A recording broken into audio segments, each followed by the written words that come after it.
Gambir is an artist from Indonesia who is shot to fame and wealth because of his strange artworks. He mostly makes sculptures of pregnant women, and some of them look incredibly eerie. It's almost as if he is hiding something beneath them. Despite this, rich customers love his work and are ready to pay a hefty amount for it. One day, Gambir organizes an exhibition of his portraits. Several people come and appreciate his work in awe, but Gambir seems to be distressed about something. He is not satisfied with how his life is running. So, he walks out of the exhibition and starts smoking. Right then, his wife, Tyliada, approaches him and inquires if anything is wrong. Out of nowhere, Gambir starts apologizing to her, saying he did nothing wrong. Here, we get to know that Gambir is disturbed by something which will be revealed later in the movie. The following morning, Tyliada and Gambir's mom, Dela, can be seen discussing his illness. From their conversation, it is revealed that Gambir has been suffering from a disease that is hindering him from being a father. Sometime later, while having breakfast, the doorbell rings, and Gambir rushes outside to have a look. He finds no one, but notices the phrase "Tolong Soya" written on the floor, which means "Please help." Shocked, Gambir looks around the place once again, but there is no one. The same day, while Gambir is returning home after playing tennis with his friends, he remembers an incident with Tyliada. The scene then shifts to the past, when Tyliada and Gambir were in a relationship but still yet to be married. Surprisingly, she was already pregnant. Gambir wanted to keep the child, but Tyliada requested an abortion. This scene indicates that Gambir was fertile before marriage. He tries his best to convince his girlfriend against this drastic step, but she still won't listen.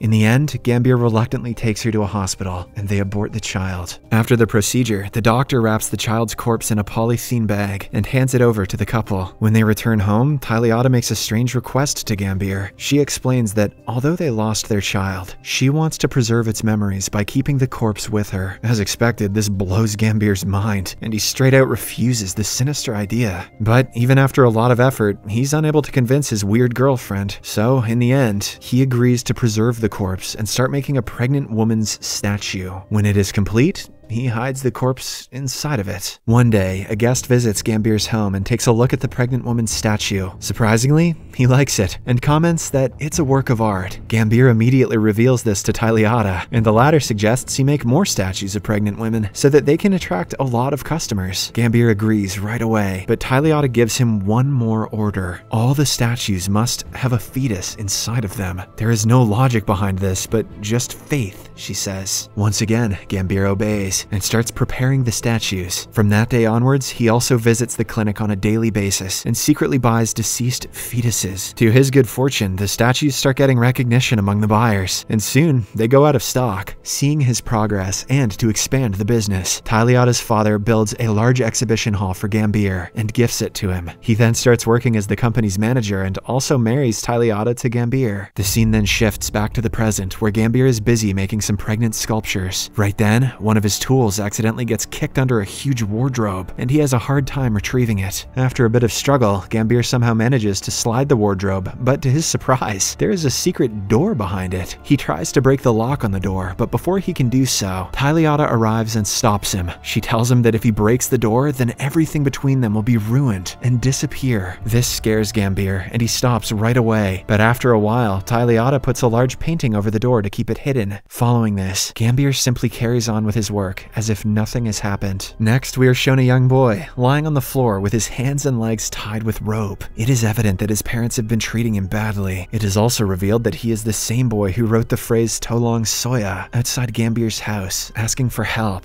The following day, while Gambir is with his friend Dandang in a cafe, he cracks a fortune cookie and finds a note inside. It simply reads, "Look right." Gambir immediately turns right and notices the same phrase, "Tolong Soya," written on a wall outside the restaurant. Shocked, he bids his friend goodbye and walks out. Later, Gambir is playing tennis with his friends when he once again finds a note placed on his bag with "Tolong Soya" written on it. Annoyed, he asks his friends if they're behind it, but none of them speak up. Right then, he notices the same boy staring at him from the door. Gambir tries to get a closer look, but the boy simply runs away. Elsewhere, we are shown live footage of the little boy's house, where his mother forces him to eat dinner and beats him mercilessly when he refuses any order. Sadly, Sadly, rather than saving his son, the little boy's father also starts kicking him with anger. Meanwhile, searching for answers, Gambier arrives at the same wall outside the restaurant and removes some posters from it. Under them, he finds the phrase written asking for help alongside the name of a building, Hirosase. Gambier immediately starts searching for the building and finds it after a while. It appears to be a club of some sort. He then enters Hirosase and approaches the receptionist. Surprisingly, the latter is not pleased to see him, and she instructs the security guards to escort him away. It turns out that only the members of Hirosase can enter the building and explore it. Although Gambier is disappointed that he couldn't explore the place, he is adamant that he'll find some clues there, so he keeps lurking around. One day, while keeping an eye on the Hirosase building, Gambier notices his friend Dandung entering the club. A few hours later, Dandung walks out, and Gambier immediately asks him about the building. However, the sketchy friend refuses to answer anything. It's almost as if something really spooky is going on inside. Hence, left with no other options, Gambier finally decides to become a member himself. After meeting with the manager and registering himself, Gambier is provided with a personal room with a TV. The TV has a card with a list of different channels. Gambier carefully selects one of them and sees an old lady sewing her own hand to a hat. Perplexed, he quickly changes the channel and comes to a halt when he notices the same boy that he saw at the tennis court. The boy is staring at the camera and is being punished badly by his mother. Gambier watches the disturbing scene for a while, but when he can't take it any longer, he walks out of the building. Outside, he meets Dandung, who reveals that the cameras are secretly placed by the Hirosase Club and that there is nothing they can do to save the victims. However, Gambier is deeply affected by the way the little boy's parents treat him. Hence, he decides to search his house and save him. In the following days, Gambier starts visiting the club regularly, where he watches the same boy being punished by his parents. With each passing day, he becomes weak, and this badly affects Gambier. The latter tries to find clues on the little boy's location, but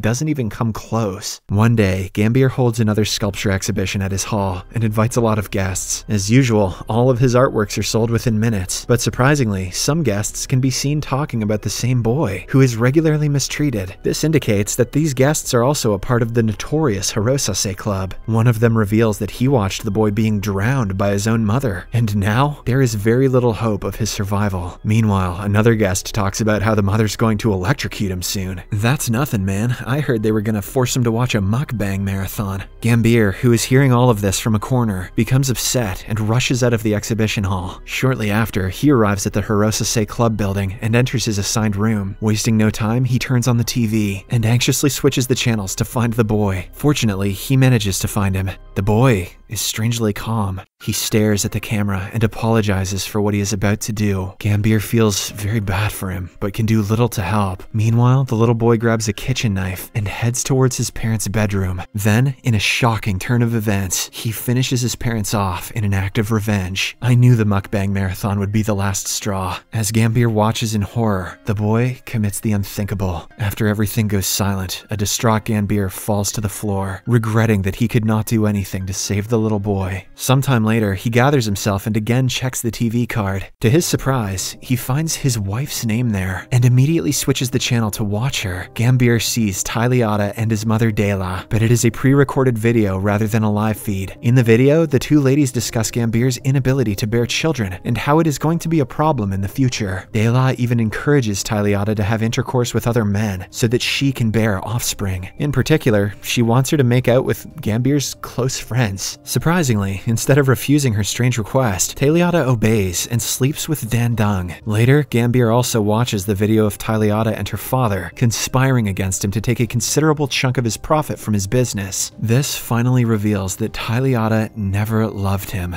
In fact, she was always after his wealth and fame. Her father also joined in because he wanted to get rich. Meanwhile, after figuring out everything, Gambier becomes really angry and decides to take revenge. He has a plan in mind that will make all the perpetrators regret their actions. Shortly after, Gambier walks out of the building and calls all his relatives to celebrate the upcoming Christmas Eve together. After this, he meets a shady-looking man and buys an illegal gun from him. Gambier, who is rich and famous, is ready to risk it all just for the sake of revenge. The scene then shifts to Christmas Eve, where Gambier welcomes several guests to his home. He has decorated the place very well, with a large Christmas tree in the corner. Furthermore, to make the occasion more real, he has also prepared an exotic dinner by himself. After everyone has arrived, Gambier heads to the kitchen to fetch some wine for them. But Before returning, he spikes it with a poison called Devilish Pit. As soon as the guests drink the wine, they become paralyzed for 10 minutes. They can see, hear, and smell everything, but cannot move or utter a word. With this, Gambier finally shows his true colors and grabs a knife. He then singles out each relative and explains what they did to wrong him. As everyone looks on in horror, Gambier approaches one of the guests and finishes him off. In this way, he berates and then kills all of the guests, one by one. By this time, the entire dinner table has become a bloody mess. At last, his beloved wife, Tyliata, is the only one left. Gambier decides to go easy on her and brings out the gun. But Tyliata, who has now started speaking a little, tells Gambier that if he kills her, he will never be able to find out the secret behind the hidden door. Hearing this, Gambier contemplates whether he should pull the trigger, but just then, he starts having flashbacks of all the men she has made love with. This angers Gambier, and he shoots Tyliata dead immediately. Following the massacre, he rushes to the hidden door and removes the painting covering it. He then breaks the door with an axe and barges in. Surprisingly, he finds a strange-looking room, which turns out to be the same one in which the little boy from earlier was trapped. Here, everything is finally revealed. All that transpired in the movie was only a visual representation inside Gambier's mind. The boy, who was constantly punished, was a representation of Gambier when he was little. Just like the boy, he also killed both his parents in cold blood while they were asleep. The only difference was that before he could commit the unthinkable, some cops broke through the door and saved him. The scene then shifts to the present, where Gambier is inside a mental hospital, waking up from his nightmare. He usually creates visions in his mind, some of which are very realistic. This helps him forget his gruesome past. The inspiration for the sculpture came from a journalist by the name of Ronti, who provided him with magazines and books to stimulate his creativity. Gambier admired Ronti and made her his wife, Tyliata, in his imagination. His friends, including Dan Dung, are revealed to be the hospital employees who take care of mental patients like Gambier. In the last scene, Gambier visualizes himself as a Catholic priest, helping a guy who had the same phenomenon as him. He counsels the man not to enter his forbidden door, which he refers to as the philosophical door of chaos. The movie ends with reporter Ronti calling his friend and walking away from the hospital when it is revealed that the place in which Gambier is being kept is none other than the Hirosase building. Oh boy, the good-spirited holiday times continue. Subscribe for more videos like this. Turn on notifications, and leave a like to help the channel out. Thank you for watching.